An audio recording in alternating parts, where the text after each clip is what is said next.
Grade 12 Economics, please welcome Mr. Mhlomo. I'm back here with you today to take you on microeconomics. Under microeconomics, we are doing imperfect market. The main topic we are doing under imperfect market is oligopoly. So in this lesson, we will simply break down the whole behavior of oligopoly and also explain all conditions that prevail under the oligopoly market. So please join me. Let's see what we have for you today during this lesson. So these are the lesson objectives for this lesson of today. So they will assist you to understand the oligopoly behavior. We will break down the oligopoly behavior and explain how does it behave as compared to other market structures that we have. You will know characteristics of oligopoly, which are very important because as for your examination guidelines, they appear as an essay together with their demand curve. So they will be explained thoroughly. Collusion will be explained. We normally talk about it, we've been talking about it in previous markets, saying there is no collusion, but then it will be discussed in details here with different types of collusion being explained in this lesson for today. Profit and loss by oligopolies will be explained again, so that you will see how do the profit occur under oligopoly. Graphically, you will be able to illustrate the graph that shows the profit and economic loss, including normal profit. Even conditions that we will have to prevail for the firm to make profit or loss, they will be explained. And then the kinked demand curve for the oligopoly will be explained. The reason why it's so kinked, it will be explained. The reason for these two segments that are there, they will be explained. And then non-price competition strategies used by oligopolies will be explained. Remember, oligopoly does not compete using the price because that leads to the price war. They always use the non-price competition strategies in order to improve or to increase their sales. So it is believed that you already know the following as for the markets. You know perfect market conditions that prevail as well as perfect market structure. That has been done before. You know monopoly conditions. All conditions that prevail under monopoly as well as the monopoly structure is well known as we are in this lesson. So this is the board or the structure of our lesson. What will be discussed? Types of oligopolies will be explained. Examples of oligopoly will be explained. Characteristics will be explained. And then our lesson is divided into different parts. So the first part is all about these types, examples, and characteristics. And the second part will be about something else, which will also be elaborated. So if we talk about oligopoly briefly, we mainly talk about the market structure that exists if there are few large firms and many buyers. So in the market, there will be few large firms. You need to underline few large firms. That is very important. Then the oligopoly will exist in them.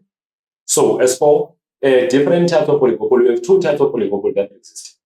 It can be a pure oligopoly and a differentiated oligopoly. A pure oligopoly is oligopoly that supplies or produces homogeneous products. And then a differentiated oligopoly is the one that produces differentiated products. Differentiated product will be explained to you.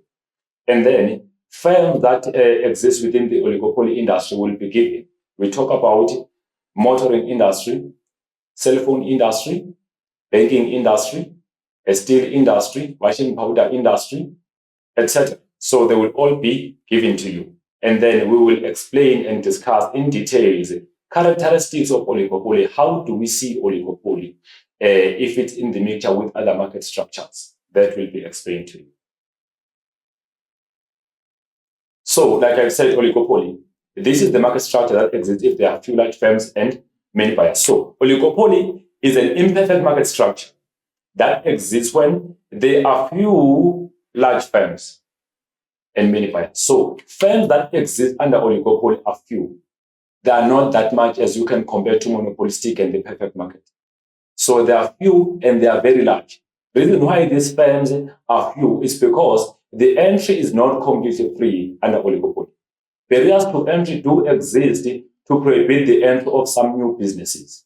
Also, the capital that is required as a startup cost for the business is very, very high, which becomes a barrier to entry. It becomes actually a natural barrier to entry to block the entry of new businesses into the market. That's why we have few large firms that exist in there.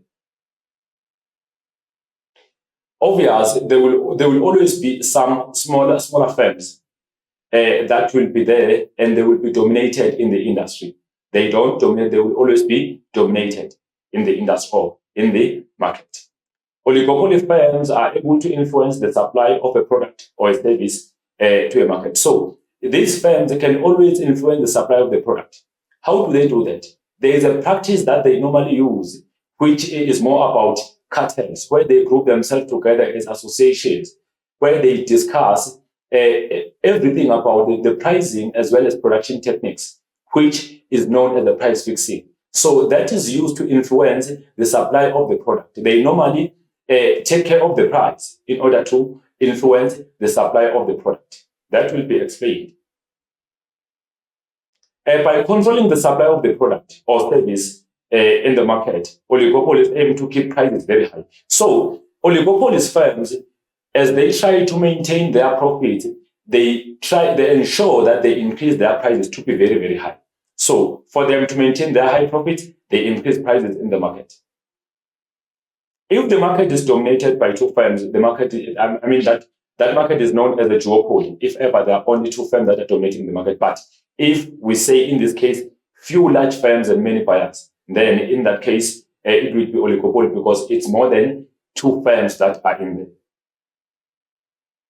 So types of oligopoly. We have a pure oligopoly, like I said, to say it's an oligopoly that produces a homogeneous product. We call that one a pure oligopoly. So pure oligopoly is the oligopoly that produces homogeneous or products or services. So these goods produced by oligopoly in this case are homogeneous or identical or similar.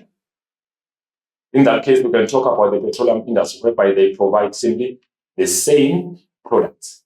And then we have a differentiated oligopoly, which is known as the product that produces differentiated products. Then we call that one differentiated oligopoly. Most of differentiated oligopoly exist. You can talk about motoring industry. Cars can look the same, but they're not the same, they're not identical because specifications in there and branding are not similar. Different firms produce goods that have their own distinguishing characteristics, yet all of them are close substitutes for each other, or they are perfect substitutes. So if we talk about differentiated products, we talk about products that they look similar, but they are not the same. They have some differing characteristics because branding is not the same. And then, but appearance can look the same at times, but branding is totally different from each other. So those goods are known to be differentiated. However, these goods are the perfect substitutes for each other. They can replace one another. And then examples of oligopolies. Which industries do have that operate under oligopoly? We talk about banking industry. Banking sector is under oligopoly because you can see their practices, and also the capital required in there is too high. We talk about the steel industry, washing powder industry, motoring industry, cell phone industry. We continue. We talk about the cement industry, fuel industry, milk industry, as well as fertilizer industry. All of these are the examples of industries that are within the oligopoly market. So these are the basic characteristics of oligopoly. So we answer the question here onto how do we see oligopoly if it is mixed with other market structures or other markets. So under oligopoly, there is a limited competition. So if we say there's a limited competition, we mean there is no much competition within the market. There are few sellers that exist within the market to supply these homogeneous or differentiated products. If you can compare oligopoly to the perfect market, the competition in the oligopoly is lower than the one for the perfect or monopolistic, because under the oligopoly, the entry is not simply accessible, it's not freely accessible, it is blocked by some barriers to entry. So only few large sellers of the same product dominate the market. There are few large sellers that exist in there to dominate the market. And then usually there are few big firms that dominate the market plus a number of smaller firms which together produce a small percentage of the total output. So under the oligopoly, Firms that dominate the market are the ones that are large firms, the ones that are having more capital, and the ones that are more efficient and produce at the economic of scale. And then there will be those smaller firms that exist within the industry or market. So the market competition is not as wide as the one for the perfect market. It is not as wide as the one for the perfect market because high capital requirement becomes a stumbling block for smaller firms to access the market. So this capital which is required for the firms to enter the market becomes a barrier to entry. Therefore, firms find it difficult to enter the market. Then oligopoly firms find themselves enjoying those profits, being very few within the market. There is also what we call a mutual dependence. So there's an interdependence in there because firms watch each other very, very close under oligopoly. No firm acts independent.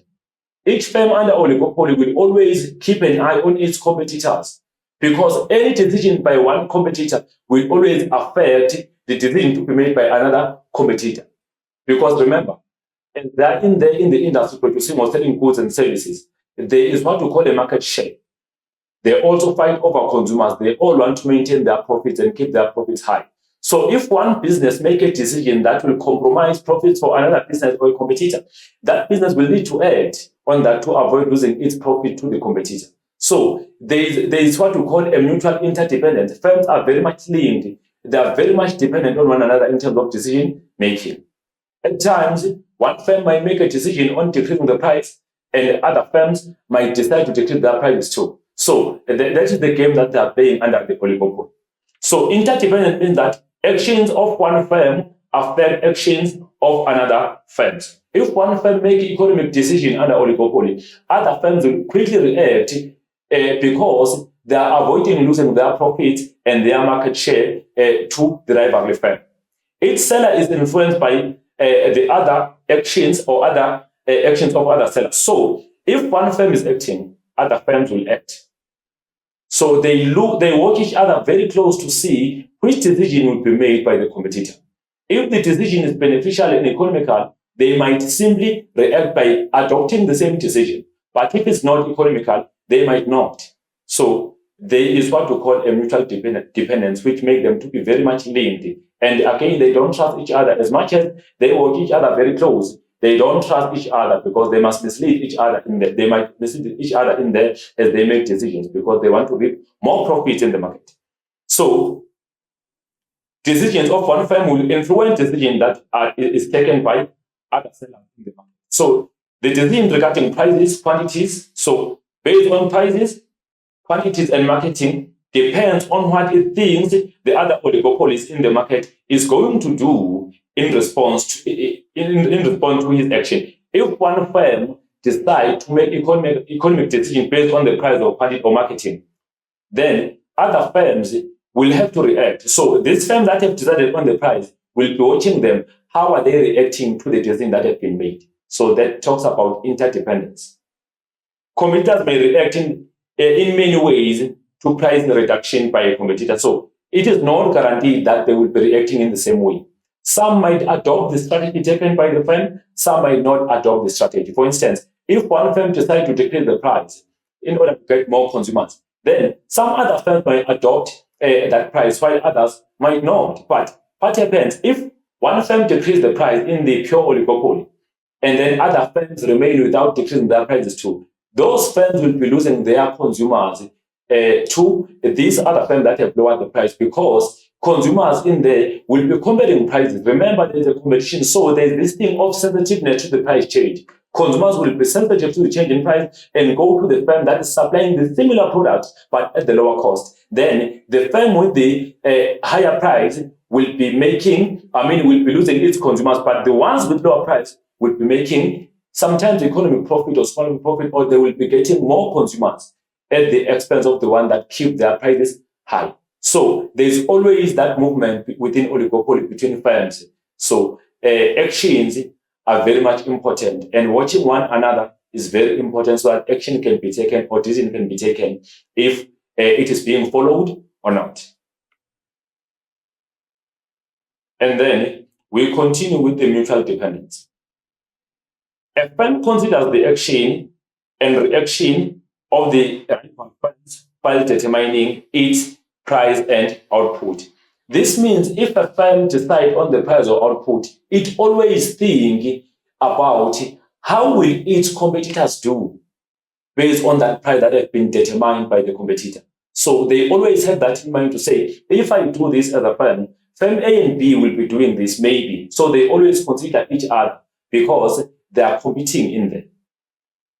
A change in output or price by one firm evokes reaction from other firms operating in the market. If one firm decides to change the price, that will mean other firms will react. They will simply give it more attention and see how can they do, and what can they do better in order to avoid losing their consumers to the rival firm that have just lowered the price. And then it is therefore impossible to formulate a single theory for the price and the production decisions. Indeed, it is not simple to simply have the same theory or the one theory that will determine what will other firms do if the oligopoly firm increase or decrease the price. It will always be difficult because reactions are always different.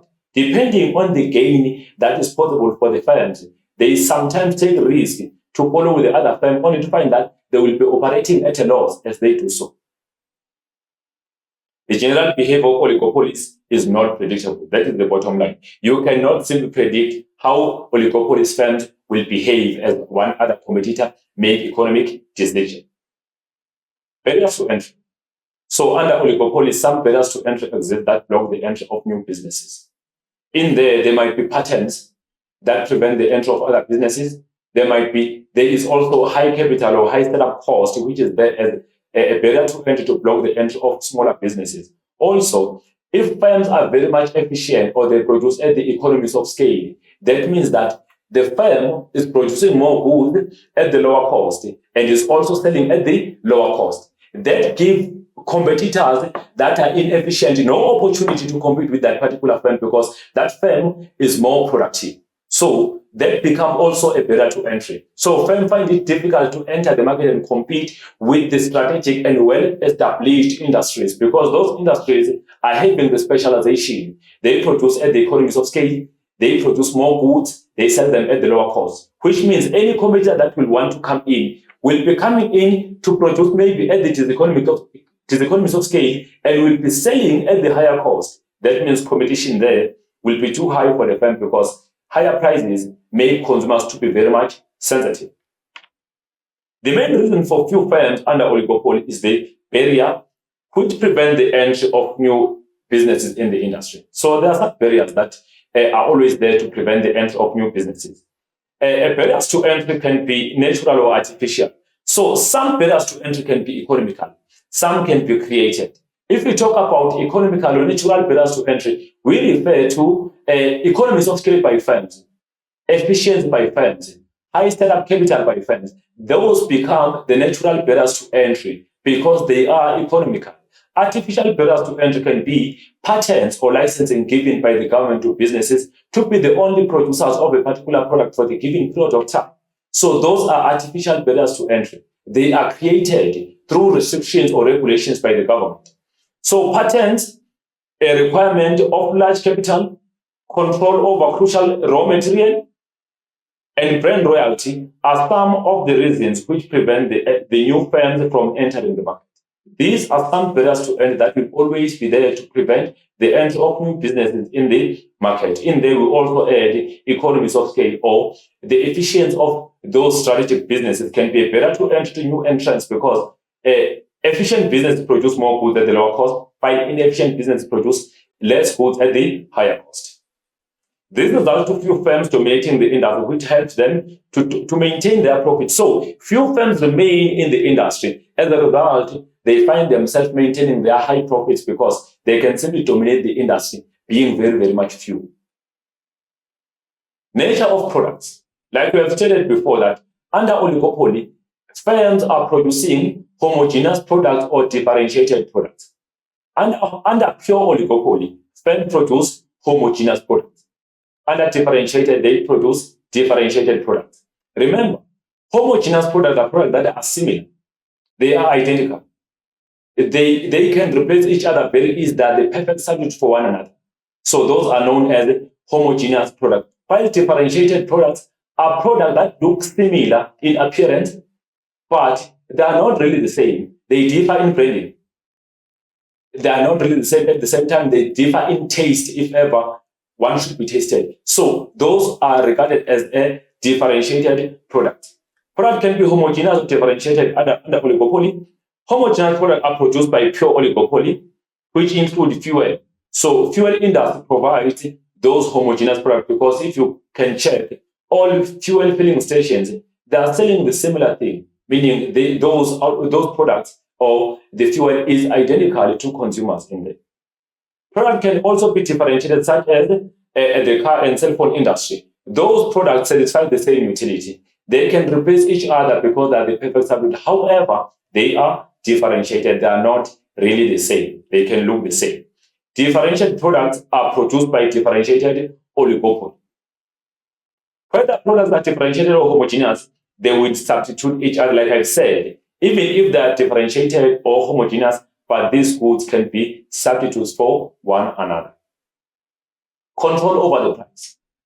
So oligopoly is one of the imperfect market structures, meaning it is having a considerable control over the price. Each firm under oligopoly have a say or the control over the price. So that will be explained. Each oligopoly firm has a considerable control over the price, especially when they get involved in joint decision making. Remember, it happened that under oligopoly firms become joint, or they collude, or they form what you call cartels. As they belong to certain cartels, that's where they discuss those things of pricing and production techniques. So in there, the firm will be able to have a say as they group themselves as association under cartels. This will result to abnormally high profits and high prices. So if ever firms are controlling their own prices, they always play around the output and the price in order to keep their profits high. So if firms are controlling the price or are setting the price, or they are known as the price setters, they always set higher prices in order to maintain or to keep their profits very, very high. Oligopolies are characterized by price rigidity, because if one firm decreases its prices, competitors will also decrease their prices. So the price doesn't move that much, because now these firms, remember I said, they are very much interdependent. If one firm decides to decrease the price, competitors might do the same so that they avoid losing their consumers and also losing their market share to the firm that have just decreased the price. So it is very important that firms watch each other very closely in this case. So one firm influences the price, other firms will be having a reaction over that so that they avoid losing their profits. A price decrease by one firm can initiate a price war. If one price decides to decrease, if one firm decides to decrease the price under oligopoly, other firms might consider decreasing their prices too, to avoid losing consumers. So that common reaction under oligopoly is regarded as a price war, because firms now will be competing using the price. They will be fighting over the price. So normally under oligopoly, that doesn't occur more often, because they find themselves within the cartels where they make the uniform decision about the pricing. That will be explained. And then market information. Under oligopoly, remember, it's one of the imperfect market structures that does not have a complete or perfect information, meaning consumers do not have a proper or pure information about the prevailing market conditions. They get limited information. Again, producers, those that are willing to be possible competitors in the industry, do not access the information they need. Information is not complete in there for them. They find imperfect information because for oligopolies, it will always be good for them to keep their information safe or hide their information from possible competitors, because if competitors get information, they might beat them on the competition, and that might make them to lose even profits. Buyers and sellers do not have perfect information about prevailing market conditions under the oligopoly. Oligopoly firms do not provide full information to prevent competitors from using it against them to win market share. If ever the firm decides to share its information to the public, competitors might use that information against that particular firm to win the market share. So oligopolies decide to keep their information safe. They hide it to prevent competitors from getting this information that can be used against them. As much as oligopolies watch each other closely, they do not discover complete information about each other. which result to the lack of trust within the market. So the information is hidden. Information is not completely available. So because of that, it is always be difficult for those competitors under oligopoly to trust one another, because you will not know as a competitor what is hidden by your competitor. What is the plan to steal your consumers? What is the plan to dominate the market? So it's always difficult. That's why there's a lower element of trust under the oligopoly. That is because information is not perfect. The firm might have the pure information on its own, but information cannot be spread out to the competitors, because as they get information, they might use information against you as the main owner of information. Then you might lose your market share and you might lose your consumers within the market. And then we continue with the market information. Oligopolies actively compete with each other to gain more market share, and in their quest to do so, they may hide their information. To ensure that competition continues, they hide the information on each other, because we know, like I've said, one firm might use other firms' information against it so that it can win its own consumers and dominate the market. Oligopoly therefore deliberately withhold certain information from the market to retain competitive advantage, so that it can keep being competitive to get that advantage, or to obtain that advantage in the market. It always hide information or withhold information within the market from its own competitors. Disclosing information may result to the competitors using it again to gain more market share. If one firm decides to disclose information, it might be used against the firm, and those firms might be gaining market share at the expense of this firm that have just disclosed information to the public. And then collusion. Remember, collusion is illegal, but it's common and considerable under oligopoly. It's been happening. Collusion occurs when suppliers within the market manipulate price and quantities that they sell in order to maximize their profits. They simply manipulate the price and their production in order to keep their profits high. We call that the collusion. So collusion can occur in different ways. It can be implicit and explicit. If it's an implicit, that means that one is a hidden collusion or tacit collusion. So that kind of the collusion occurs in a manner that it is not noticeable. There is no evidence of it, but the explicit one is noticeable, because firms can meet and discuss. There's evidence of discussion. So these kinds of collusions will be explained. Collusive behavior reduces market competition and increases inefficiency. If ever firms are colluding, meaning they are getting together and discuss the price, that will mean they might find themselves selling at the same price. What will happen? The consumer will find itself without having enough choice, because if all firms are now selling at the similar price, the same product, consumers are no longer having alternative then, because now firms are selling at the same price. So this reduces competition, because firms become a unit at the expense of a consumer, and they always sell higher at the higher price if they try to collude over the price, or they do what you call a price fixing. Also, this results to inefficiency within the market, because consumers might be in need of the product, only find that they cannot afford it due to the fact that it's expensive. Also, at the same time, the market might be willing to supply the product, but consumers are not able to afford it because of the higher price. So goods end up being supplied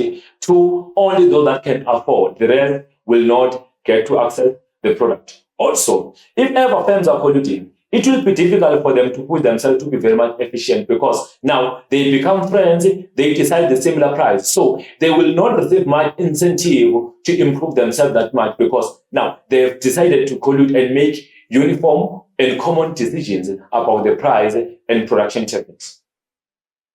So collusion occurs in two ways, which can be implicit and explicit. So like I said, implicit collusion is known as the hidden collusion or the tacit collusion. Explicit is known as an overt collusion.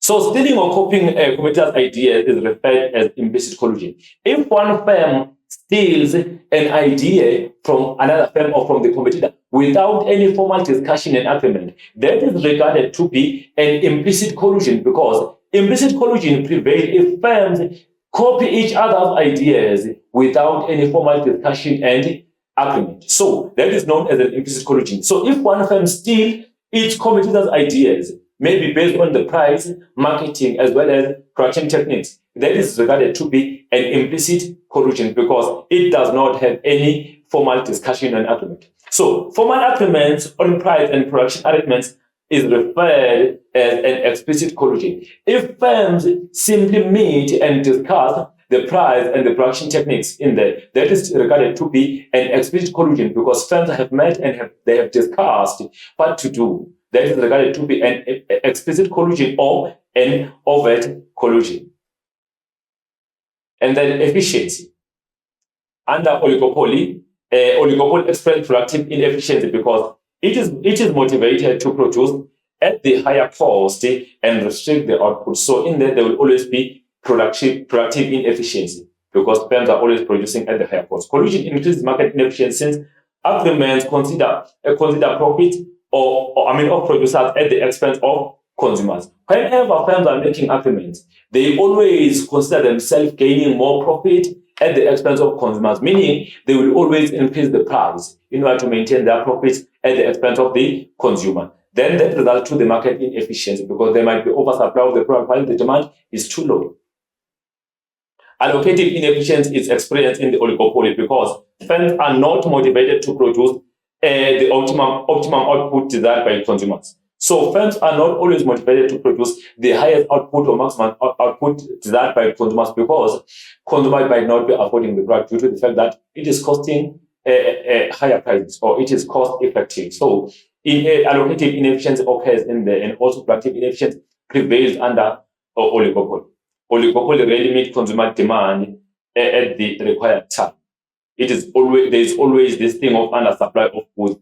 Where consumers might be demanding more, there might be lower supply. Firms might be supplying more, there will be a lower demand. And then profits and loss for the firm under oligopoly. What kind of the profit is made by oligopoly in both short run and long run?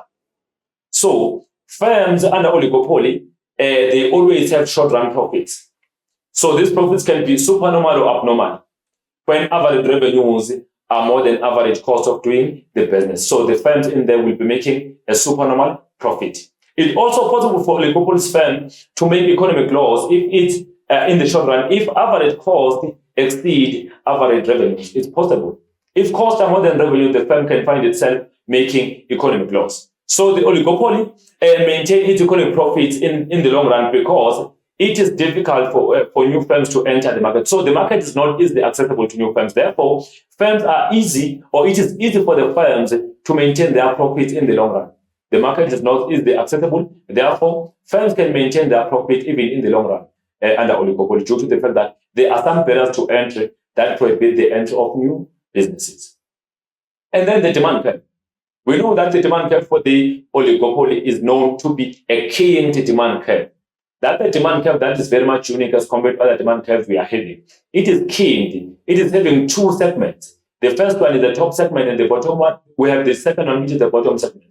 The top segment is known as relatively elastic demand curve, and the bottom segment demand curve is known to be relatively inelastic demand curve. That will be explained.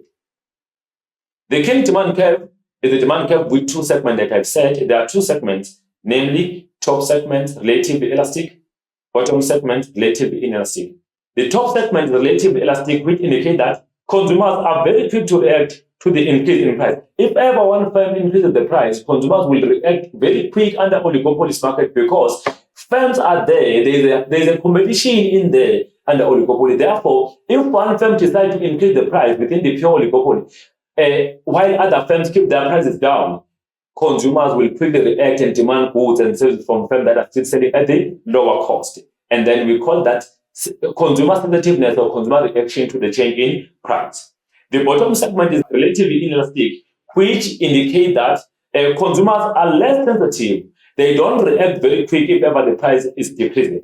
Why that happens? That happens because if one firm under oligopoly decreases the price, it's highly possible that competitors will also decrease their prices. So, any expected profit or gain by the firm that initially decreased the price will be lost immediately because all other firms will be selling at the same lower price, which will lead to the consumers not to quickly react to the change in price. So there will be a slight change in quantity demanded to the decrease in price because firms are more sensitive in there, they will always reduce their prices to avoid losing their consumers or market share to their competitors that have decided to sell at the lower price.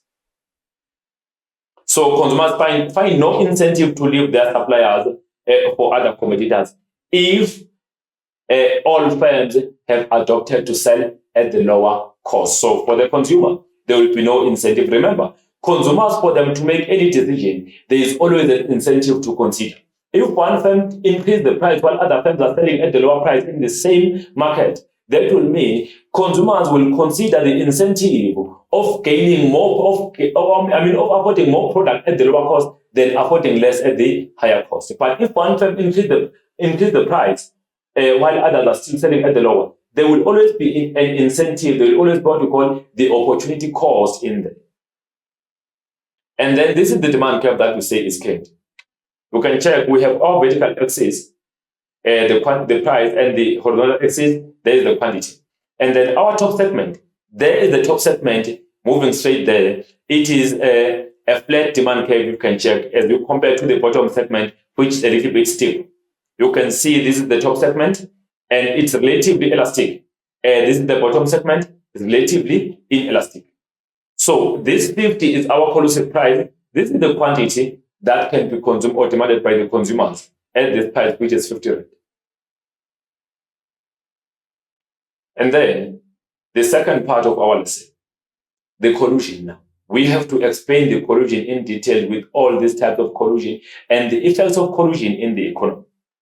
So we have collusion as a concept to be discussed in the second part of the lesson. We have the effects of collusion, and then we have types of collusion. So let's see what is in this kind of the lesson, which is the second part of our lesson. So the collusion concept being explained. Collusion refers to the combinations, conspiracies, or agreements among sellers to raise or fix prices and reduce output in order to increase profits. So in this case, that's when firms gather themselves or meet to discuss the price and production techniques in order to be able to maintain their profits or keeping their profits high. That is known as a collusion. Collusion does not necessarily have to involve explicit agreements or communication between firms. Collusion can occur without any formal agreement or without any meeting between firms. When firms are copying each other's strategies, that is regarded to be implicit collusion. In oligopolistic industries, firms tend to be interdependent. They are very much reliant on each other in their pricing and output decisions. So that the actions of each firm impact on end results in a counter response by other firms. So if one firm in there make a decision, like I said before, other firms are always very much intent of making a decision that is similar in order to keep their consumers and keep their profits at the higher rate. So firms are very much linked on each other. They are very much interdependent. One firm make a decision, other firms might make the common decision. That is regarded to be what we call an implicit collusion or tacit collusion or a hidden collusion, because firms will be copying each other's ideas without any formal agreement. So in such circumstances, oligopolistic firms may take their rivals' actions into account and coordinate their actions as if they were cartel without an explicit or overt agreement. So firms here can simply act very much common without any formal agreement, as if they were cartels while they were not cartels. Such coordinated behavior is often referred as tacit collusion or conscious collusion or parallelism, or it can also be called a hidden collusion or implicit collusion, whereby there is no formal agreement. No business in an oligopoly can ever be certain about the reaction and behavior of the competitor, which means that they function in a very unpredictable environment or manner. So business do not trust each other. Like I've said before, there is a lack of element of trust. So no business can simply confirm or predict what will other competitors do if ever they make those decisions. So they always react in a manner that will suit their profits and market share. Therefore, collusion always exists in there, either implicitly or explicitly. In an effort to eliminate uncertainties, firms decide to collude because they don't trust each other. So they decide simply to collude. They decide to form cartels they decide to group themselves together so that they can discuss those decisions that are relevant, so that there will be a reduced competition and they can maintain their prices higher as well as their profits. We continue with the collusion. Collusion takes place within the industry when rival companies or competitors cooperate for their mutual benefit. And then, as we continue, conspiracy usually involves an agreement between two or more sellers to take action or suppress competition between sellers in the market. So, two or more firms find themselves acting together or making a decision together or agreement. Because competition among sellers can provide consumers with low prices, conspiracy agreement increase the price consumers pay for the product or goods. If ever firms meet and discuss the price, they will always decide on the higher price. So that will lead to consumers having to pay higher prices for particular products or for poor quantity of goods and services. Because of this harm to consumers, it is against the antitrust laws to fix prices by agreement between producers. So participants must keep their secret. So in this case, after they have done this thing of colluding, they must keep that as a secret. It should not be discussed over, because that might be investigated between those businesses and they might be slapped with heavy fines by the competition tribunal. So now we talk about the types of collusion and how do they occur. We have the first one, an implicit collusion, as well as an explicit collusion. Remember, implicit collusion does not involve any formal agreement and formal discussion between firms, but explicit collusion involves a formal discussion and agreement between firms, where they make some decisions based on pricing and production techniques. That's why they fix prices. But implicit does not consider any agreement. Firms will simply copy each other's strategies without any formal agreement or discussions. So we talk about implicit collusion here. Implicit collusion happens when a group of firms manipulate the marketplace through interdependent actions, but without coming to a formal agreement. So firms simply react in the same way without coming together in a form of discussion or reaching a certain agreement. Each firm will simply act on its way, but it will be common to copy a particular firm's decision. That is known to be an implicit collusion. Competitors do not necessarily meet to make price and production arrangements. They copy decisions of rivalries. So this means firms or businesses will simply copy other firms' decisions based on the price, marketing, and production techniques without any formal discussion between themselves. So that will be an implicit collusion. So implicit collusion occurs through the price leadership process. That will be discussed. Remember, under oligopoly, we have this firm that is known as a price leader or a dominant firm. A price leader is a firm that is large enough in the market, or is a firm with more market share, which is about 32% in the industry. That one will be regarded to be a price leader. That means a price leader will always determine its own price on behalf of the entire market. When the price leader sets the price, other firms that are led by this price leader will copy the price and take it as a selling price. That is the effect of the price leader. So the price leader can be caused by the firm maybe is too efficient on the product. So the firm will be given a power to determine the price. Or the firm is too much dominant on the market. So it's having more consumers as compared to other competitors. That will lead to the firm to be regarded as a price leader within the industry. One largest firm within the industry determines the price on behalf of the entire market. So one largest firm with more market share will always determine the price under oligopoly on behalf of the entire competitors or the entire market. So in that case, that firm is regarded to be a price leader because it sets the price for every firm that is competing with, and all other firms that are dominated are taking the price. So in that case, we say that's a price leadership process. And then we have an implicit collusion. It continues. This is the type of collusion that is not transparent. It is therefore referred as a hidden or tacit collusion. So there is no discussion taken on this kind of the collusion. There is no transparency. Every decision is made on corners without any formal agreement or formal discussion. In this case, firms do collude, but implicitly so, without any transparent discussion between themselves. Therefore, they copy each other's ideas. Implicit collusion is difficult to trace because competitors' reactions do not show evidence of deliberate discussion between firms. So there is not always a deliberate discussion. There is no a meeting between firms, but firms simply copy each other's ideas based on a economic decision. Therefore, that is regarded to be an implicit collusion. So the example of an implicit collusion can be, let's say you are selling sweets in your school. As you sell sweets, there is this other competitor that is selling sweets. Maybe the sweet is selling at R1 per unit. And then you discover that your competitor have just decided to decrease the price of a sweet from R1 to 70 cents. So for you to avoid losing your consumers to the competitor that have just decided to sell at the lower price, you might decide to copy the price, which is 70 cents, so that you avoid losing your market share for consumers. That will be regarded to be an implicit collusion because there was no formal discussion between you, but you simply copied the price. Same thing applies. As a competitor, you decide to increase your price in order to get more profits as you sell your sweets. And then also, your competitor decides to increase his or her prices too.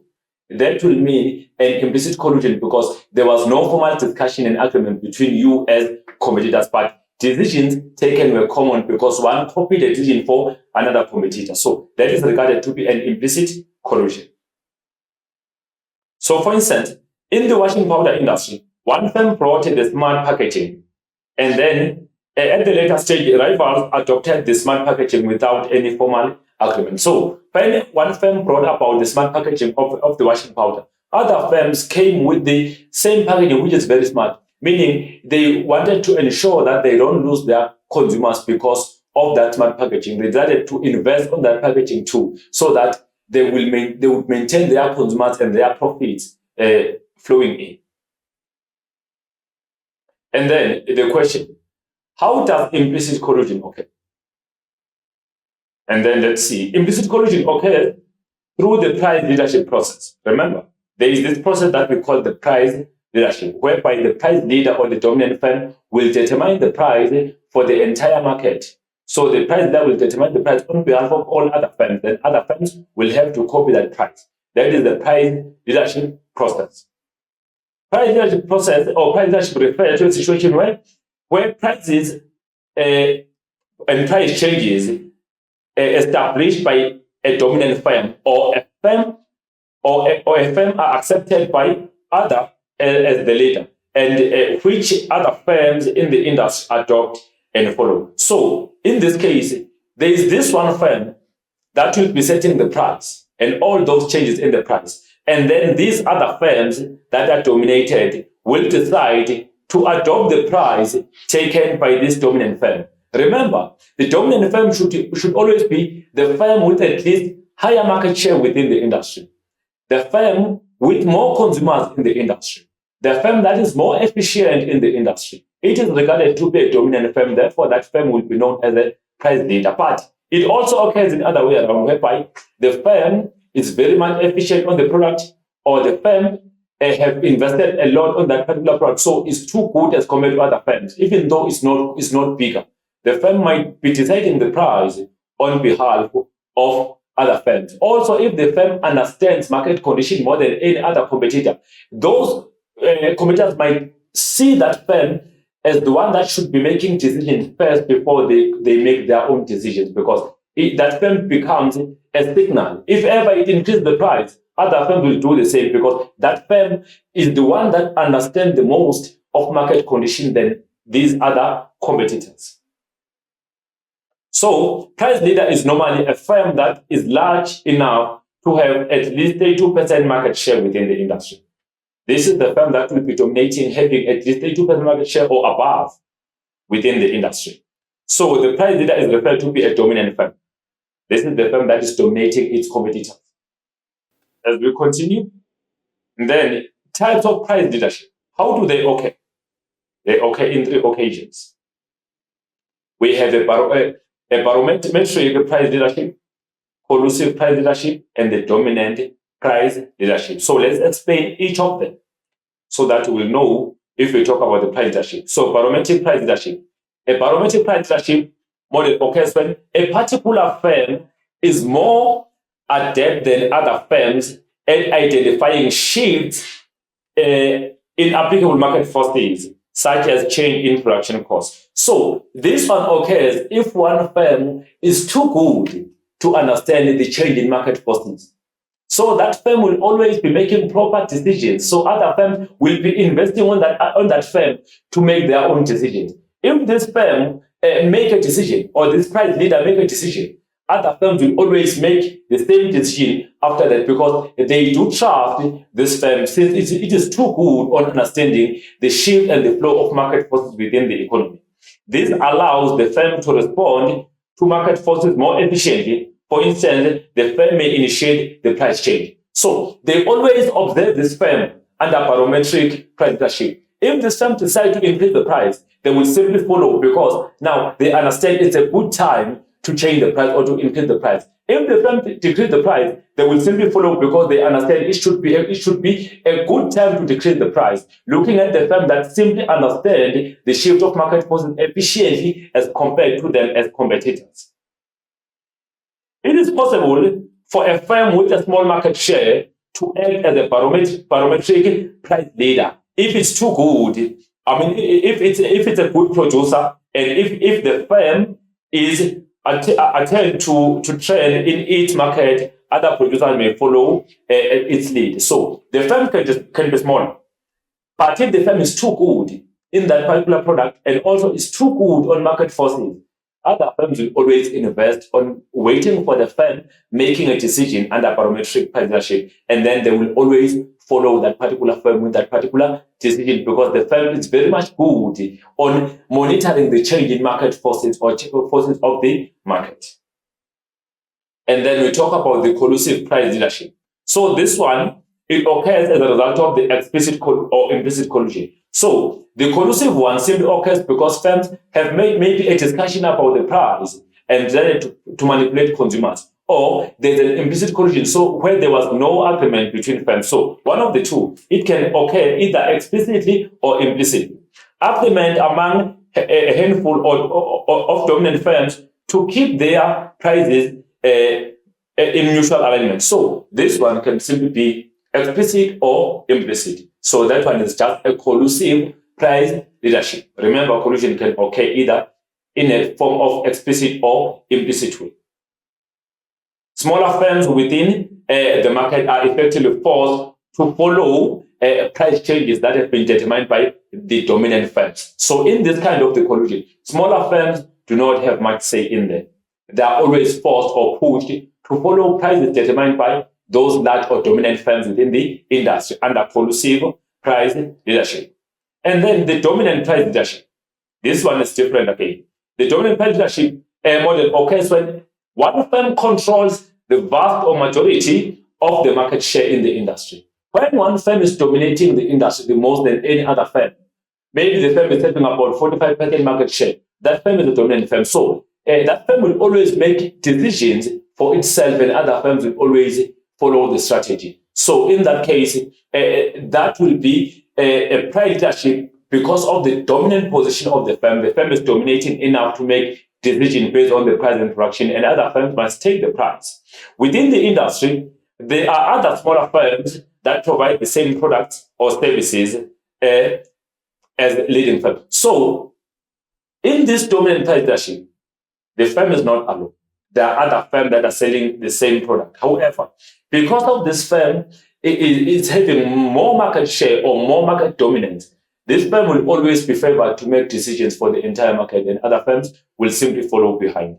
A dominant price leadership model is sometimes referred to as a partial monopoly. So this one can be referred as what we call a partial monopoly. Why? Because this firm on its own can make these bigger decisions that can influence other firms to make decisions too. Remember, the firm might be very much efficient in this kind of the market.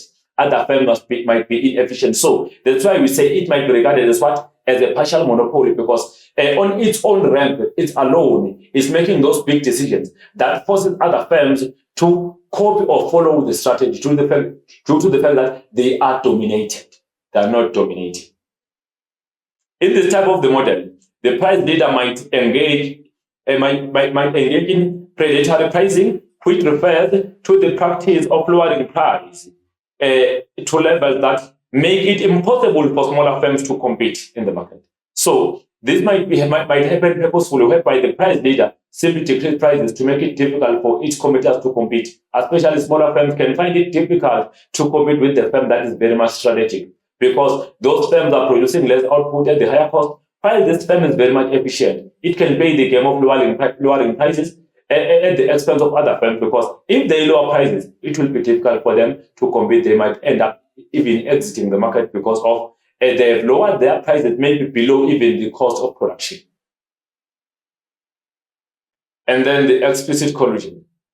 Explicit collusion is a formal agreement between firms within the same industry based on the price and output. So that's when firms simply meet and discuss pricing as well as production. So they do what we call the price fixing in the explicit or deliberately. This occurs when two or more firms in the same industry agree to make joint economic decisions to keep their profits high. So that's when firms make the common decision or the joint decision through discussions to keep their profits very, very high.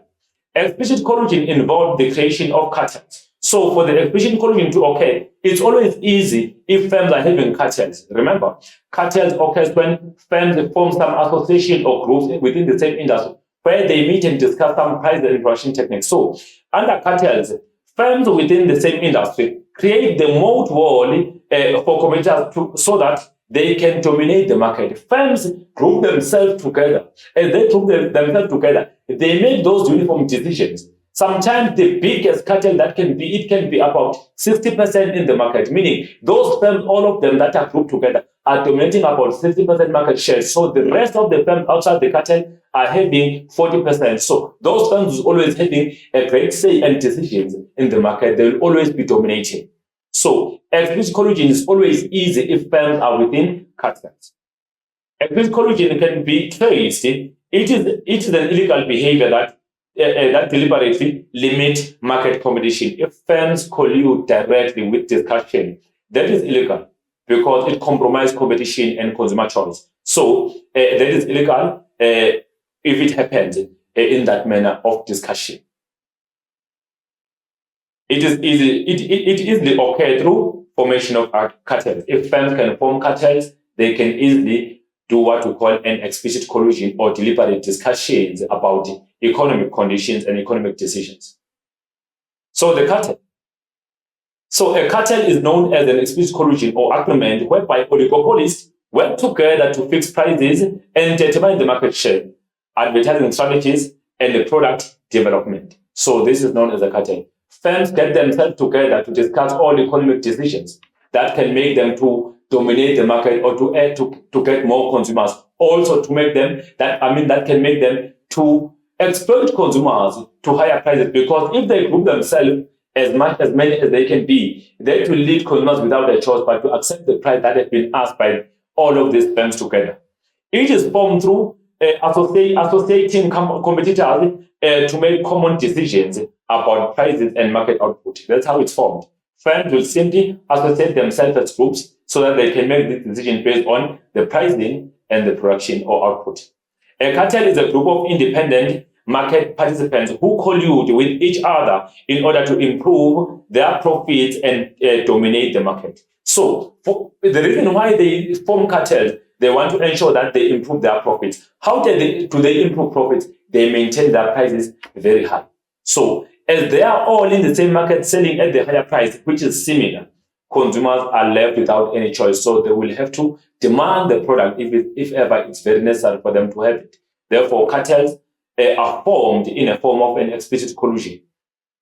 It easily eliminates competition because firms, they always act at the common decisions. Cartels are usually associations in the same sphere of businesses and thus an alliance of rivals. So they form an alliance together while they are competitors and make those decisions. That's a cartel.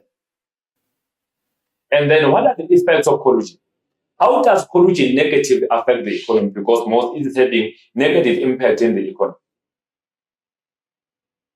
Collusion limits competition and leave consumers with less market choices. If ever firms collude, there will be a limited competition because now firms are acting dependently, they make common decisions. In that case, that leave a consumer without any choice, because if this firm, maybe there are 5 firms that are selling at the same price, the choice will just be based on the fact that maybe the other supplier is offering the good service. Otherwise, choices are not based on prices anymore, because firms decide to be selling at the similar price. So the price is not considered as the one that will provide the choice. The choice can be made, can be available just because of the non-price competition strategy that will to be discussed. It basically drives prices high as businesses try to keep their profits high. So this thing of collusion always ensure that firms keep their prices very high because they want to maintain their profits at the higher level. Collusion can make firms lazy and avoid innovation.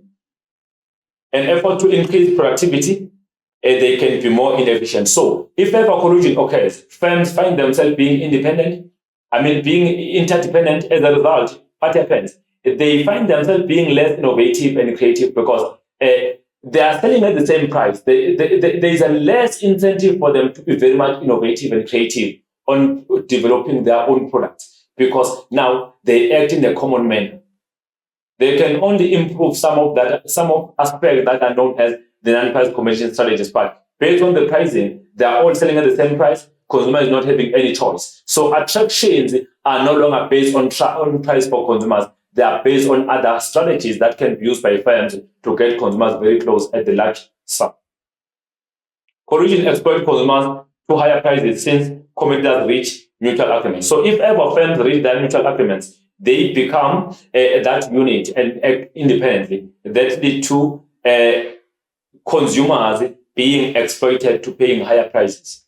So there is no longer a fair competition, there is no longer a fairness to consumers, because if ever producers decide to sell at the same price, consumers will no longer compare the price. They will compare services offered in there, which now is no longer very much effective if ever the price is not considered as a part of the competition. It benefits firms at the expense of consumers. Firms are always benefiting through collusion because they charge higher prices while they are restricting output. So they always benefit while consumers are losing, because some consumers might not afford the product. So they will be going without the product while they need that particular product. So it leads them to be exploited, and producers benefit at the same time. So producers benefit at the expense of consumers through collusion because they always drive prices high while consumers are not affording, which will lower their standard of living as well as economic development. So these are oligopoly diagrams or graphs. Here we talk about the key demand curve, supernormal profit, the normal profit, as well as economic loss. They are all illustrated here. So oligopoly market is faced by the king demand curve, which is having 2 segments, like I've said before. King demand curve is the demand curve with 2 segments, which are top one relatively elastic and the bottom one relatively inelastic. The top segment is relatively elastic, which indicates that consumers are very quick to react to the increase in price of other firms to maintain their lower prices. And then the bottom segment is relatively inelastic, which indicates that consumers are less sensitive to the change in price.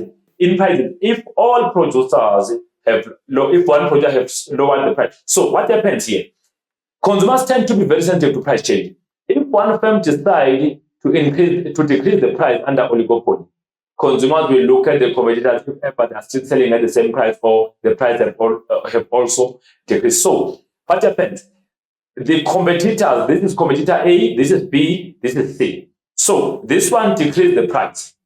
These ones will copy the strategy by decreasing their prices too. And they decrease their prices, that will lead to consumers for these 2 firms not to leave them floating to another competitor that was selling at the lower price, because for all of them, 2 of them are selling at the lower price. Therefore, any expected profit by firm A will be lost immediately because firms are still selling at the similar price. These ones have already lowered the price to match the price of the competitor that was trying to steal market share or consumers. So in this case, the demand curve, which is the bottom segment, becomes relatively inelastic because consumers tend to be less sensitive if the price is changing with the common margin or with the same margin to all firms or competitors.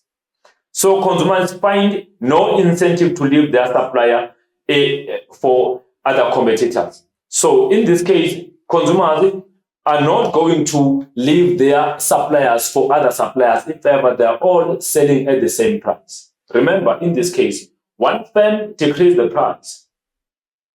Other firms will copy the price as they notice that immediately. So any planned benefit will be lost immediately by this firm that has decreased the price, because all other competitors are now selling at the similar price with it, which means now consumers will never see any incentive from leaving their suppliers to the alternating supplier, because all of these firms are selling at the similar price. So in their consumer reaction is very low. That's why we say consumers are less sensitive to the change in price if all firms are selling at the same price, being lower.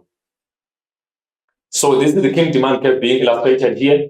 This one is the top segment, and this one is the bottom segment. You can see the top one is relatively elastic and the bottom one is relatively inelastic. There is an arrow indicating top segment, and then this is the bottom segment. So what happens here? This is the selling price, which is 50 Rand. All firms are selling at 50 Rand this product. So if one firm or one competitor decide to increase the price from 50 to 90 Rand, what will happen? The demand on these goods or on this firm will decline from 30 units to 10 units. Why is the demand decreasing? Because these consumers are faced with the perfect substitute for this particular product. If ever one firm increases the price, other firms will keep their prices lower to avoid losing their consumers. As a result, this will lead to consumers not demanding more of this firm. They will be demanding less of these goods from this particular firm, and the most demanded goods will be demanded from other competitors that are selling at the lower price, which is 50 Rand. Remember, one increase the price to 90 and others maintain the price at 50 Rand. The one that is selling at 90 Rand will be losing its consumers, because consumers will demand less of goods, and the meaning consumers will become very sensitive to the increase in price because they are having alternating products that are available at the lower price. They are having the perfect substitutes for the particular product in this firm that are selling at the lower price. Therefore, consumers tend to quickly react by demanding less of the product from this firm while they are demanding more in other firms. That's why this demand curve becomes relatively elastic, because consumers are very sensitive to the increase in price while other firms are still selling at the lower price. There is this belief, if ever one oligopoly firm increase the price, other firms might maintain their prices lower to avoid losing their consumers. Therefore, the ones with the higher price will be losing its profits and revenues to competitors that are still selling at the lower price. Then that creates the top segment of the demand curve, which is known to be relatively elastic, because consumers are very sensitive to the change in price, especially if the price is increasing while competitors are still selling at the lower price. Then consumers become more sensitive. There will be a quick reaction. And then let's look at the bottom segment. Let's assume that the selling price is 50 Rand. And then one competitor decides to decrease the price in order to gain more consumers, more profits, and more market share. What will happen in the market if ever there are some competitors that are selling the same product?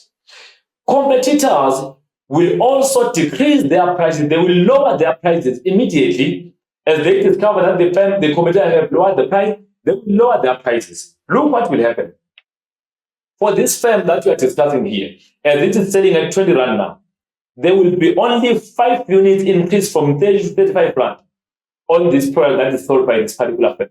Why there is this smaller margin of the change? It's because competitors have copied the strategy. They have also lowered their prices in order to avoid losing their consumers to this competitor. Therefore, any expected profit by this particular firm will be lost immediately, because consumers will see no incentive, or will find no incentive of floating from their own suppliers to this supplier, because all these firms are selling at the similar price as much as they supply the similar or homogeneous product. So this creates the demand curve that is known as the bottom segment, which is regarded to be relatively inelastic. So this demand curve is inelastic relatively because consumers are not sensitive to the price decrease if ever all firms are selling at the same price that has been lowered. So that gives us the bottom segment that is relatively inelastic. This simply means within this distance, consumers are not very sensitive to the decrease in price because all competitors are selling the same product at the lower or the same price. So consumers will not be leaving their suppliers for alternating suppliers because all of them are selling at the same price. So that creates what we call the bottom segment. So the top segment of the King demand curve. A top segment is the elastic part of the demand curve. It is elastic, meaning consumers are very much active in their own making quick decisions if ever the price is increasing. Price changes and output have a huge impact on the creation of this demand curve, especially if the price is increasing. Consumers will always be quick to react in that because higher price while their competitors will lead to other firms keeping the price down and then consumers leaving the firm and demanding in the other market. As much as oligopoly firms are very much interdependent, their actions are not always guaranteed if individual firm increase its own price. If one firm increase the price, it is not always guaranteed that other firms will increase their prices too. As a result, while others are keeping their prices down, one increases the price. That will lead to consumers being very sensitive and demanding less of the product. That will create the relatively inelastic demand curve, which is the top segment. Reactions are more guaranteed if the output decision is made through cartels. So in that case, they are guaranteed because they are made through cartels or those groupings or associations. If one firm increases the price, competitors are likely to keep their prices lower, which will lead to the firm with the higher price losing its consumers and profits. And then consumer sensitiveness is illustrated by what? By a flat demand curve or top segment, which is relatively inelastic. And then the top segment, market share is the important aspect of oligopolies for them to achieve high profit. It's very important that they dominate the market. By keeping their price low, they avoid losing their market share. They will not lose their consumers if their prices are still low and reasonable. But those firms with higher prices will lose their consumers if products are the same. The individual firm with higher prices loses its consumers to competitors that are selling at the lower price. They will always lose their consumers. Consumers react quickly to higher prices in oligopoly because there is a competition to provide them with alternatives which are sold at the lower price. This results to the decrease in quantity demanded with the greater margin, which creates the top elastic segment of K into demand curve. So with this quick reaction of consumers, there will be a creation of what? There will be a creation of the top segment because consumers will be very sensitive to price change. If the price is increasing, they will simply demand less of that particular product from that particular firm and demand from other firms that are supplying the similar product, which means sensitiveness of the consumer, then the top segment will be determined. The bottom segment of the King demand curve. The price war is a common feature of oligopoly firms, meaning if firms are competing over the price, there will always be a price war. Firms are tactical. They lower their prices to gain more market share from competitors. So one firm will act independently by decreasing its prices. And then, unlike the other firm might copy the strategy by lowering their prices too. Lowered prices might create an environment that is not profitable for competitors. If one firm is selling at the lower price while others are selling at the higher price, that will be not profitable for other competitors, while the firm with the lower price will be profitable, will get more profits in there. So firms are always willing to maintain their profits. However, oligopoly firms quickly react to protect their profits if one firm have made profitable decision at their expense. If one firm make a decision that will give it more profit at the expense of the competitor, and then what will happen? Other firms will copy the strategy and make that same decision of which will be profitable. Then whatever expected profit will be lost immediately by this firm that have lowered its price as a mean of making a profitable decision. Implicit collusion occurs as a form of individual protective measure. So in this case, the implicit collusion occurs because the firm is trying to protect itself from losing its consumers. We continue the bottom segment. If one competitor decreases the price of its prices to earn more market share and profits, competitors will do the same. They will also lower their price to protect their profits and protect their market share. This creates a war zone for prices and result to to the losses of expected profit gain. The firm that has planned to gain the profit by lowering the price will lose its own expected gains immediately, because firms or competitors will adopt the same decision that is profitable by lowering their prices. Or if all firms are selling at the similar price under pure oligopoly, consumers do not find any incentive of floating to another competitor. As a result, what happens? Consumers tend to be less sensitive to the decrease in price if all firms are selling at the lower price and the same price. Then that will be creating our lower segment or bottom segment of the key demand curve. Consumers' reaction tend to be less sensitive to the decrease in price if the entire market have adopted to sell at the same lower price. Consumers will never find any incentive to leave their market that is usual to demand goods from other markets. So that leads to the creation of the bottom segment, which is the relatively inelastic under the key demand curve. So as for profits and loss, oligopoly firms are believed to be making smaller profits in short run and the long run, because they always set their prices very high to maintain their profits. So relatively high market prices and less competition increase opportunity to keep their profits high, because remember, there are also barriers to enter there.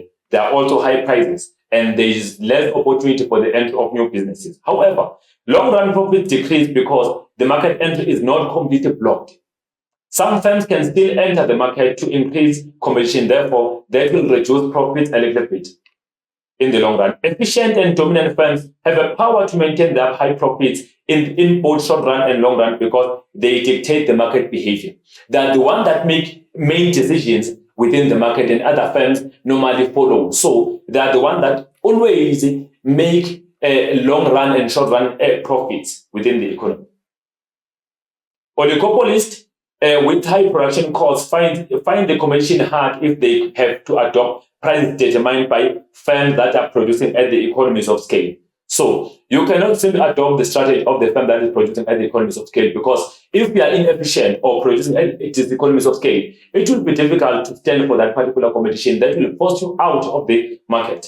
This creates the condition of economic loss or normal profit for those firms. Supernormal profit is achieved if average revenues exceed average cost, or total cost exceed, total revenues exceed total cost. So this is the other condition. Total revenue, TR is more than TC, or AR is more than AC. Then the firm will enjoy supernormal profit. Economic loss prevails if average cost exceed average revenues, or total cost exceed total revenues. The normal profit can be achieved if average revenues are equal to the average cost, or total cost are equals to total revenues. So this is the demand curve with the average revenue, with the marginal revenue drawn there. So average revenue is still equal to the demand, and that is marginal revenue. We can see our output of quantity and cost and revenues. So there is the price that is known as the condition price, which is 100. And then let's see where are the costs turning. That is our marginal cost for the firm. And then that point is known as a profit maximization point, because that's where MC intersects MR. MC is equal to MR at this point. Therefore, the firm decides to maximize its profit in there. That's why we label it E. It's an equilibrium for the firm. So we regard that one as an economic profit. Let's see the reason for that. Yeah, the reason for this being economic profit or supernormal profit is because our average cost is turning below our average revenue. Look, our average revenues are up there being 100. Here they are, but our average costs are down there being 70. So revenues are more than cost of doing the business. Therefore, the firm is making what we call a supernormal profit, and shaded area indicate supernormal profit. So this is the expression of the graph. At point E, MR equal to MC. This is the point. MR equal to MC, the firm maximizes the profit. We call this one the profit maximization point. And then shaded area indicates economic profit. There is a shaded area indicating supernormal profit. Average revenues exceed average cost. We can see average revenues are 100, average costs are 70. So AR equals to 100 and AC equals to 70. So AC turns below AR curve. So average cost curve is turning below this AR curve. That means the firm is enjoying the supernormal profit. So the profit is calculated as Profit equals to average revenue minus average cost times the quantity, which will be 100 minus 70 times 50, which will give us 1,500. The firm is enjoying the supernormal profit under the oligopoly because its revenues are more than its cost of doing the business. And then this will be indicating economic loss because conditions have been explained. Our marginal cost is coming in there. And then that is the profit maximization point because that is the point where MC equals to MR. These, both of them are equal. So the firm maximizes its profit. There is our average cost turning just above. Look now. Our average revenues are equal to 50. These are our revenues. And then our average costs are turning just above there.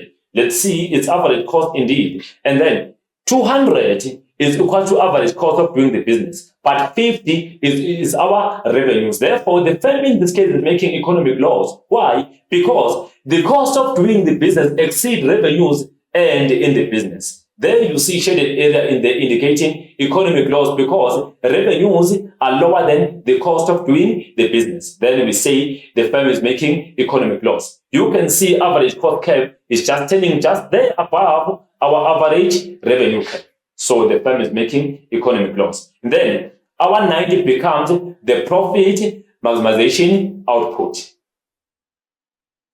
And then the graph is being explained. The same graph comes back. And then at point E, the firm maximizes profit. So we call this one the profit maximization point, which is point E. This is the point. Shaded area indicates economic loss because average revenues are lower than average cost or average cost exceed average revenues. Average revenues are equal to 50, average cost are equal to 200. Average cost exceed average revenues. So in this case, that means average cost curve is turning above average revenues to formulate economic loss for the firm.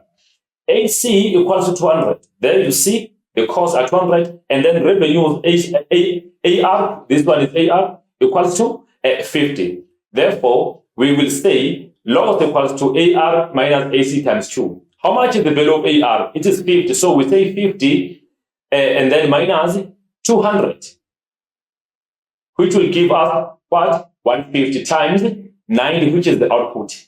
And then that will give us negative 13,500. So the firm is operating at the economic loss of negative 13,500 because the revenues are lower than the cost of doing the business or cost exceed or are greater than revenues of doing the business. This is the normal profit now. So normal profit, remember, prevail when revenues, average revenues are equals to what we call average cost. So that is our marginal cost. And then profit maximization point, okay, where MR equals to MC. So they are both equal at this point. And then let's see, you can see that our average revenues equals to 300. So we will see where are our costs. And then that is equilibrium. And then that is the average cost. Average cost. So if this is AC, look at the turning point for you to determine if the firm is making a profit or a loss. The turning point is simply on the AR curve along. That simply means the firm is making a normal profit because revenues are equal to 300 along here and the costs are also equal to 300. So the firm is not making a profit, neither a loss. So in this case, the firm is making what we call a normal profit or the firm is breaking even.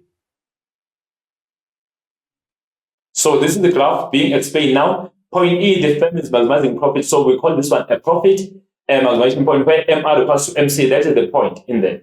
And then average revenues are equal to average cost. You can see average revenues are equal to 300 and average cost are equal to 300. So we say average revenue equal to 300. There you go. And AC 300. Therefore, we say AC turns along or on AR. You can see AC is turning straight here. They are both equal. Then the profit will be normal profit equals to AR minus AC times quantity. So AR equal to 300 minus AC, which is 300 times quantity. So any number multiplied by 0 will give you 0. So 0 times 120 equals to 0.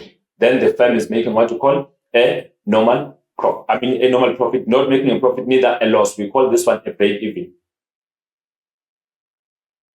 And then the last portion is the non-price commission strategies. Like I've said before, under oligopoly, firms are not committing over the price because they avoid to have this thing that we call the price war. If ever firms try to commit over the price, Remember, they watch each other very close. If one firm decreases the price, other firms will be decreasing the price. And that is regarded as a price war within the oligopoly. Therefore, firms end up deciding to have this mutual agreement together to be very much interdependent so that they can set the uniform or common price within the market. So as they compete, they will always compete using other strategies that are known to be the non-price competition strategies. That means they don't compete over the price, but they use other strategies to compete. So non-price competition strategies often occur in oligopoly where few firms dominate the market. So they decide to form that collusion together and compete over other strategies other than competing over the price. Due to the litany of few firms in the market, these firms tend to compete in non-price measures to distinguish themselves. So they don't use the price.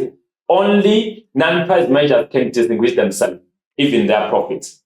Such competition will be otherwise known as a quality competition where oligopoly firms depend on their quality improvement in intensities to survive. They depend on what they can do best in order to survive in the market. They don't depend on manipulating the price. So we have the product differentiation. Firms in here differentiate their product, make their product not to be exactly the same. So product differentiation allows for a firm to establish its product for its competitors to win over the greater market share. So these products are developed to the sense that they are not the same, they are differentiated. They can appear being the same in appearance. However, if you still come closer or make use of them, they are not the same. However, they might be perfect substitute for one another. The more different, the products are of rival firms, the lower the cross effect between their market with regards to both non-price price variables. So you can talk about, in this case, if firms are having most of different products in there, if those products differ the most, they are not simply similar, those firms can simply compete in there without even using the price, because that's a strategy. By offering a wide range of products, firms can not only achieve economies of scope, but also be able to expand their markets. If ever their products are improved, you'll find that one product is serving so many branches, so many aspects, so that it can be available to various consumers. You'll find that you have maybe a particular market where you are selling a particular product, but that product is categorized. There's a grouping of 2, grouping of 3, grouping of 3. It is called by different names. So in that case, products are made different, while they are maybe the same within that particular firm, but they are made to be different because they are being categorized for the consumer attention. At times, consumers use advertising to attract the attention of consumers. Advertising, if they use aggressive or intensified advertising, they win over the market, they win consumers over their competitors. So smaller firms find it difficult to compete in this kind of the market because they don't have enough money for advertising and marketing. Advertising is one of the most important non-price competition strategies used by firms to inform and persuade consumers to buy the product. So for consumers to buy the product, they will have to be manipulated or persuaded through advertising. Great awareness about the product create a desire for consumers to demand or to buy or to notice the product. If ever they are well informed and reminded about the product, they find themselves having the desire to own that particular product, so they end up buying. Advertising increases market share because product awareness is continuously created. Consumers tend to be very much aware of the product and its importance. They end up buying because it creates a desire. Loyalty schemes. Firms happen to create the loyalty schemes to their firms. To their consumers. Most firms offer out loyalty cards in order to capture market attention and retain their consumers. They ensure that if ever consumers are buying, they have those cards that will offer them discounts. So that will allow the firm to keep on coming back to, the consumer to keep on buying back from the firm, because there are these points that are accumulated every time the consumer buys. So that's a part of the loyalty scheme. Loyalty cards are a form of differentiation where consumers are given incentive to purchase from that specific firm. So there is that incentive or benefit to purchase from the particular firm. Therefore, consumers will always be going back to demand from this firm because of these schemes. These schemes improve market share of the firm and result to the increased market dominance, because now consumers will always run to the point where there is always incentive. After-sale services. So in this case, we talk about a situation whereby you will buy the consumer, there will be extra service given to you. After-sale service is crucial for reputation and brand loyalty of the firm. And then in order to retain consumers or customers, they would have to provide great after-sale services to customers. So customers will be able to return to obtain the service they demand. For instance, this happened in the petrol filling stations.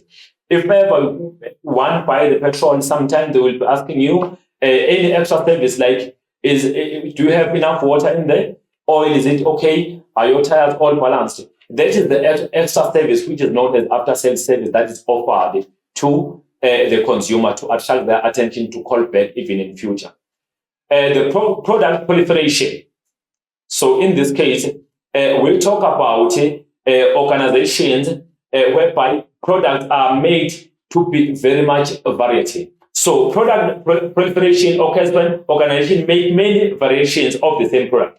One product might be variated, might be developed to the point that it is serving more products. Product can be grouped. For instance, you talk about maybe a particular company. It can be maybe a VW that is providing cars. So as they are selling cars, there is that brand of a car that is a Polo, but it is separated to maybe it can be a Polo, Vivo, Polo GTI, TSI. So the main brand is Polo, but it is splitted in between to variety of products so that this good can be made to appear being unique, but they are the same products. But differentiation is there. Then we call that the product proliferation, whereby the product is given so much aspect and so much branches while it is the similar product. Most of that is common under monopolistic competition. This can be done through different color combination, product sizes, and different product uses. This produces diversity for the firm as it is able to capture sizable portion of the market share. So there will always be a higher market share if ever firms are using this kind of the non-price commission strategy. And then there's also branding. Branding always makes the product to appear more unique than other products of competitors. So product branding is the development of a distinctive brand for a given product with the intention to reach brand target consumers. And then product branding is an essential element to consider as a part of broader branding strategy because it gives the product that personality that is unique on its own as compared to the one of other competitors. And then this is the assessment. Send the graph and answer questions that follow. This was taken from the pivotal examination of Gauteng in 2019. This is the demand curve that should be analyzed. You can see we have the price and the quantity, and then our collusive price is at point B, and then there's a point A there under what you call a relatively elastic demand curve, and point G, relatively inelastic. Then we have that F in the indicator. And then identify the letter that represents the elastic demand curve. This is the point F, there it's given. And then assessment again, give one example of an industry operating under this type of the structure. We have the car industry, steel industry, film industry, television industry, cell phone industry, gas industry, banks industry, and then any other answer can be accepted. That is correct, but it worth 1 mark. 1 mark. And then we continue. Briefly describe the concept overt or explicit collusion. Is open and happens when oligopolies formally meet to decide on price and production. That's an explicit collusion that was discussed before. This type of collusion is illegal and is normally investigated by Competition Commission. Heavy penalties are imposed on oligopolies if they are found guilty of collusion in this form. We continue. Why are the firms in this market structure reluctant to participate in the price competition? It will cause other firms to cut their prices and profits. They want to increase their market share so that they can sell more products and increase their profits. And then we continue. Use the graph above to explain why the oligopoly would not decrease its prices to increase its market share. Oligopolies are interdependent as each seller influenced by other sellers' actions. And then in oligopoly, if an oligopoly decreases its prices, its competitors will also do the same, which will lead to the price war. Any profit gains will quickly disappear because of the competition, since firms are now all competing at the same price. The above will cause the demand curve to be inelastic, because the reduction in the price will result to smaller percentage change in the quantity demanded if all firms are selling at the similar price within the market. And then this is another activity under oligopoly. We have oligopoly cell phone services, Cell C, Vodacom, Airtel, and MTN. A report tracks that, data, and shows that Vodacom is the front of the pack. Vodacom has now firmly established itself as the dominant South African mobile operator, showing its rivals a clean pair of heels in all the national speed and latency categories. Then these are the questions. What is the nature of the service offered by the firm above? And then how is the shape of the demand curve? Briefly describe the term oligopoly.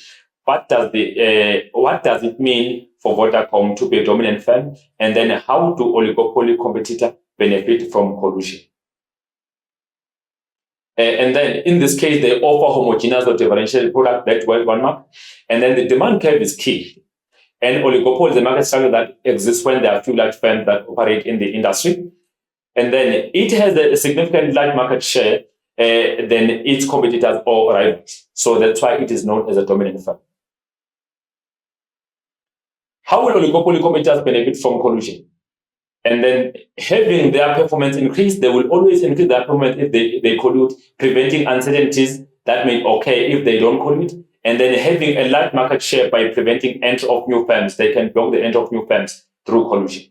Any other response that's relevant might be given a mark. So at this point, I thank you. I believe the lesson will have a greater impact on you as we'll be preparing for any upcoming assessment.